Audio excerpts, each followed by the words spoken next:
Hello les amis, j'espère que vous allez bien et je vous retrouve pour un nouveau vlog. Comme je vous ai dit, pour ce mois de mai, je pense vous faire plusieurs vlogs.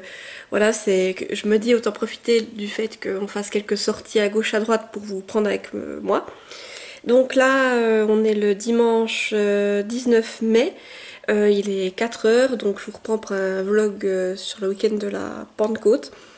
Et j'aurais voulu vous prendre pour commencer ce vlog hier, mais en fait je pensais filmer dans l'après-midi un rush face cam, mais j'ai un ami qui est passé, donc du coup voilà, j'ai passé du temps avec cet ami. Ensuite nous sommes allés manger avec cet ami, mon frère, mon chéri, dans un restaurant italien. Et ensuite nous sommes rendus, c'était la nuit des musées hier, donc on a fait plusieurs musées. On a commencé, donc on a fait des musées dans ma ville. Et on a commencé par le musée de l'Hôtel-Dieu qui en fait a plusieurs expositions.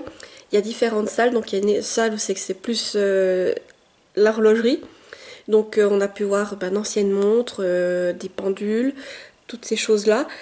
Une autre qui est plus dédiée à l'horlogerie, mais plus dans le sens l'atelier de production, c'est qu'on a pu un ancien atelier de production. Et ensuite, il y a d'autres salles qui sont plus dédiées à l'histoire, donc on a vu des photos d'époque de notre ville. Et nous, c'est vrai que c'est un côté qu'on a pas mal apprécié parce qu'on essayait de savoir quelle zone de la ville c'était à l'époque et puis de voir comment c'était à l'époque comparé à maintenant. Donc des fois c'est vrai que c'était assez compliqué à retrouver. Et ensuite il y a il y a une salle où c'est qu'il y a deux squelettes de saintes qu'on a pu aussi observer, c'était assez intéressant. Et puis une salle où il y avait des anciens livres aussi, que c'était plus un peu une bibliothèque. Et juste que je me rappelle, ah oui, il y a aussi une salle où c'est une ancienne pharmacie, mais la pharmacie d'époque, parce qu'à l'époque, on nous a expliqué que l'Hôtel-Dieu, en fait, c'était un hôpital où il y avait les sœurs hospitalières qui œuvraient. Donc on a vu la pharmacie d'époque qui était assez impressionnante. Et ensuite, derrière, il y avait encore une salle où c'était tout un peu des anciens objets en lien avec l'église. Donc voilà, c'était intéressant, comme je vous dis. Alors, la première partie, on a beaucoup aimé. Puis c'est vrai que de voir un peu les images de notre ville ou de notre région à l'époque, comparé à maintenant, c'est impressionnant. Et après, on a fait un deuxième musée, le Jurassica, où c'est que là, il y a deux expositions. Donc, il y a une exposition temporaire. Là, c'était l'exposition en lien avec les cochons. Donc, on a pu... il y avait vraiment tout sur l'animal, en fait. Et après, le lien entre... pour, pourquoi est-ce qu'on mange le cochon et nous, dans notre région, on a une fête qui s'appelle la Saint-Martin, qui est dédiée aux cochons et d'où vient cette fameuse fête. Donc c'était vraiment intéressant aussi. Et on avait une autre partie de l'expo qui est l'exposition permanente, que là on a pu faire avec en visite guidée avec un guide. Et on l'a fait dans la nuit à la lampe torche. Donc c'était vraiment intéressant. Et puis là, l'exposition, en fait, si vous voulez, il y a une partie qui est dédiée au Jurassique, c'est-à-dire il y a tous des ossements de dinosaures et on nous a expliqué où ont été retrouvés ces ossements de dinosaures. Il y avait des carapaces de tortues, etc.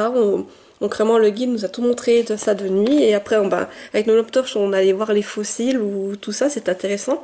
Et l'autre partie de l'exposition permanente c'est dédié à la faune locale. Donc là aussi c'est tous des animaux empaillés et puis on nous a expliqué de quels animaux on trouvait dans notre région, etc. Et puis le guide avait aussi une de ces boîtes pour un amplificateur pour la musique. Et il nous faisait écouter des cris d'animaux, on devait essayer de deviner à quel animal ça appartenait. Et du coup, c'est intéressant parce qu'on a pu découvrir notamment que, par exemple, nous, on a le loup qui est en train de revenir dans notre région. Mais pourquoi est-ce que le loup revient? En fait, le guide nous a expliqué que cela est dû par exemple au fait que les cerfs sont en train de remonter depuis le sud.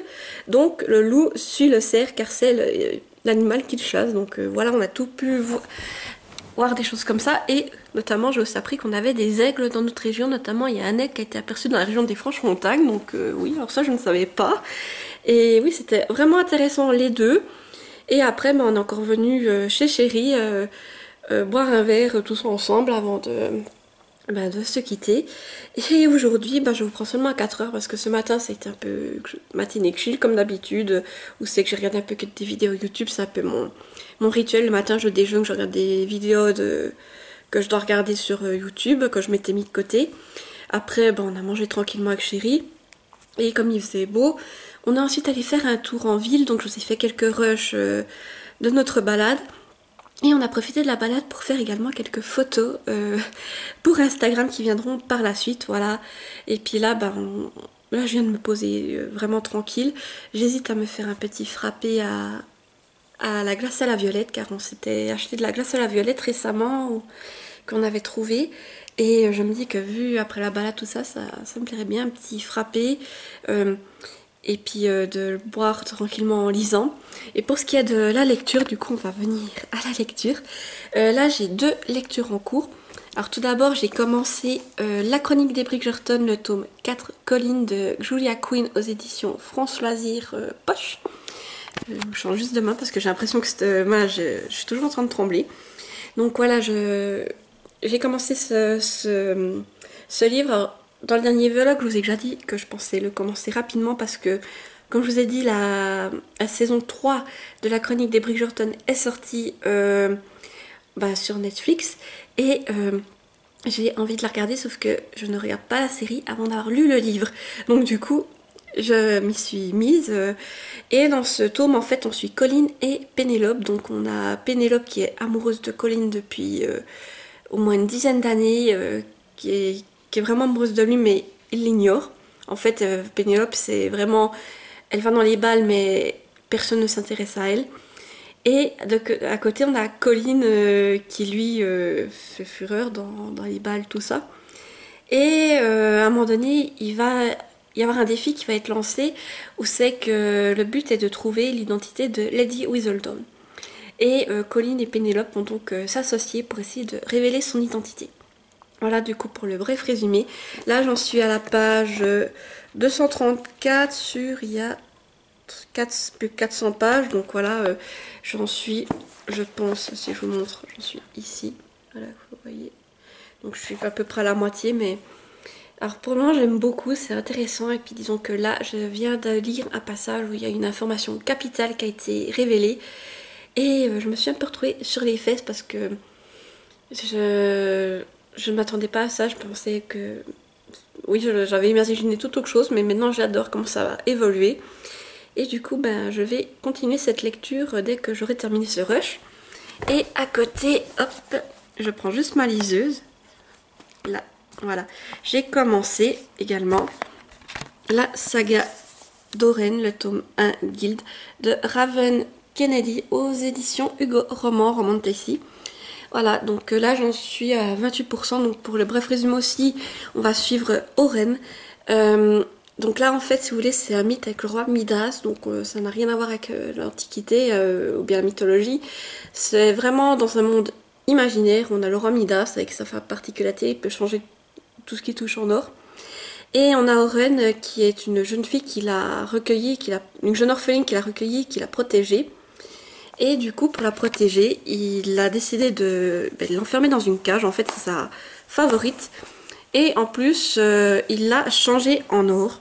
Voilà, donc elle est à moitié en or, Oren. Et du coup, elle vit dans cette cage. C'est clair que ça fait une dizaine d'années qu'elle s'ennuie, que... Voilà, c'est pas toujours facile, mais elle sait que Midas fait ça pour sa sécurité et qu'elle est sa préférée, donc il n'y fera jamais de mal. Et sauf qu'un jour, en fait, Midas va trahir Oren. Et là, les choses vont commencer à évoluer, j'ai envie de vous dire, voilà pour le résumé. Alors après, c'est vrai que la couverture, bon là vous la voyez pas très bien, mais la couverture fait assez young adulte. Et alors qu'en fait c'est pas du tout le cas, c'est un livre qui est vraiment adulte et puis pour un public averti parce que déjà rien que dans le premier chapitre, Oren elle assiste à le roi Midas qui est avec son harem et puis qui fait son affaire. Voilà, Oren assiste à ça dans le premier chapitre.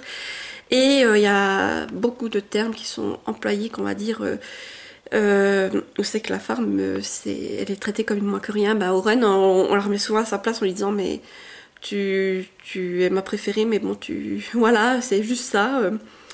Et en plus, le roi Midas s'appelle les femmes de son harem, c'est pouliches, voilà. Donc c'est clair que des fois, j'ai grincé des dents, mais j'ai envie de vous dire, l'écriture est très très addictive. Et j'ai envie de savoir tout ce qui va se passer parce que maintenant que Oren a été trahi, j'ai envie de voir, elle commence petit à petit à ouvrir les yeux, à se demander oui mais est-ce que Midas veut vraiment ma sécurité ou pas et est-ce qu'elle peut vraiment lui faire confiance, toutes ces choses-là. Et j'ai envie de voir comment ça va évoluer par la suite. Donc là, comme je vous dis, je suis à 30%, j'ai encore le temps de voir comment ça va se passer. Mais pour le moment, c'est vraiment addictif, je trouve. Et du coup, voilà, je vais essayer de le continuer en parallèle avec la chronique des Bridgerton. Voilà, du coup, je vous laisse ici pour ce premier rush. Je vais peut-être essayer encore de vous reprendre ce soir pour faire un petit point si j'ai réussi à avancer dans mes lectures. Et sinon, je vous reprendrai demain. Du coup, je vous dis à plus.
Alors je vous reprends le mardi 21 mai pour clôturer ce vlog. Hier ça a été journée chill et c'est vrai que j'ai pas tourné grand chose, je ne vous ai même pas pris face caméra.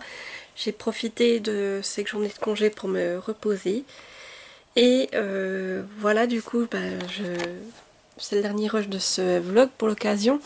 Et je voulais vous prendre parce que j'ai terminé hier, vu que j'ai quand même pris un peu de temps pour moi, j'ai pu avancer dans mes lectures et j'ai pu terminer la chronique des Bridgerton, le tome 4, Colline de Julia Quinn aux éditions François Loisirs Poche.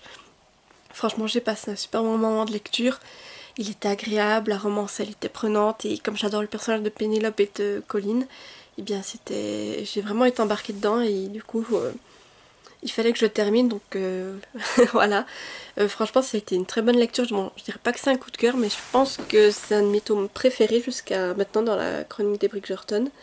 Et comme je vous dis, j'étais prise dedans, il fallait que je sache la suite. Et je trouvais que leur histoire était vraiment émouvante, en fait. Et pareil, le dénouement final est captivant. Et puis là, il y a aussi un énorme élément qui est dévoilé, donc voilà, je ne m'y attendais pas. Et du coup, suite à cela, je vais pouvoir enchaîner la série. Donc voilà. Mais en tout cas, je vais essayer d'écrire ma chronique cet après-midi. Et vous la verrez passer prochainement sur Instagram ou dans le point lecture YouTube. Mais vraiment, j'ai passé un bon moment de lecture. Et oui, j'ai beaucoup aimé ces deux personnages, en apprendre plus sur eux. Et voilà, leur histoire d'amour était vraiment géniale et j'étais prise à fond dedans. Comme je vous dis, comme pour chaque tome des Bridgerton, j'adore ces romances historiques et là, ça a été un régal. Vraiment, j'ai kiffé. Sinon, entre-temps, j'ai également commencé, donc je vous le mets ici parce que c'est une lecture que je lis en numérique sur ma liseuse. Chasseuse de fantômes, c'est de Chavenel Gibbs et Emily Cannon aux éditions Jungle. Donc c'est un service presse que j'ai reçu. Et je voulais lire déjà ce week-end sur ma liseuse, sauf que sur ma tablette plutôt, parce que je sers ma tablette pour lire les BD. Et disons que ma tablette n'avait plus de batterie, donc ça a été un peu embêtant. Donc j'ai commencé à le lire du coup hier, quand j'avais rechargé ma tablette. Et là on va suivre, alors comment elle s'appelle, j'ai un doute. Chelsea, je crois. Oui, Chelsea, je sais pas comment on prononce, mais Chelsea, qui commence à se faire un peu connaître dans son lycée, qui arrive à fréquenter des filles qui sont vraiment populaires et lors d'une sortie ça va mal se passer. Et en punition du coup elle va se retrouver à devoir passer l'été chez son père qui est chasseur de fantômes. Et elle va le suivre du coup dans ses enquêtes. Et donc là j'en pense, j'en suis à un tiers de la bande dessinée. Alors je trouve que c'est sympa, j'aime bien les dessins qui sont assez colorés, tout ça.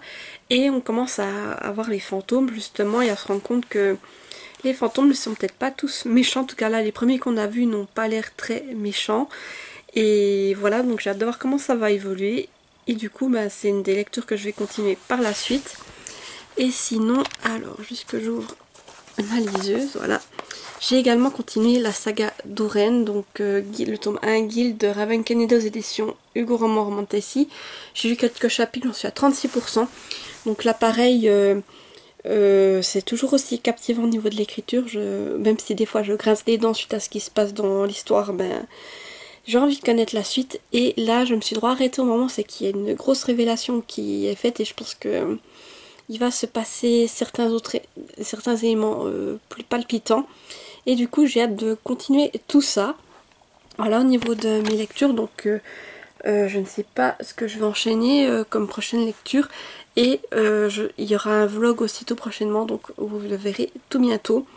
Voilà, j'espère que ce vlog vous aura plu, je ne sais pas combien de temps il va durer. Voilà, n'hésitez pas à me dire en commentaire ce que vous en avez pensé.